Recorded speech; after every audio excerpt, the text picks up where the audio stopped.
You're looking live at the U.S. Capitol as senators plan to return Friday to vote again on a continuing resolution that would end a government shutdown. Earlier today, they failed for a third time to reach the 60 votes needed to advance the House continuing resolution to a floor vote. Meantime, the shutdown is approaching its first 24-hour mark.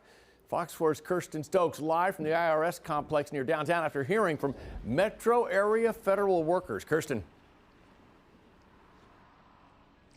Yeah, that's right, John. You know, earlier today I spoke with 3 employees that have already been through a shutdown before. That was 2018 and 2019. That was the 35 days. So they're hoping this go around it's not going to be as long, but there's still so much uncertainty up in the air.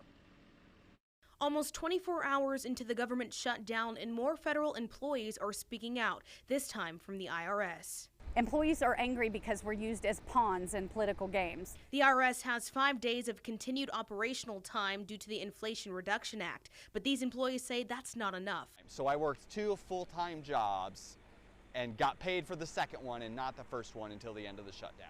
And it was harrowing. It was incredibly difficult to do, and people should not have to do that.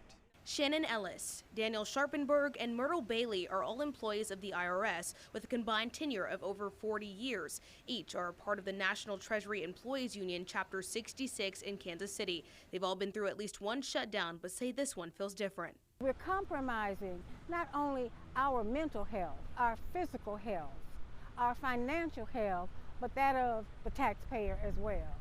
In addition to this shutdown, the current administration has clearance from the Supreme Court to initiate reduction in force until further court review and challenges by unions. Shannon says this is worrisome because they don't know how long they would have to work without pay, and they could potentially be let go in the crossfire.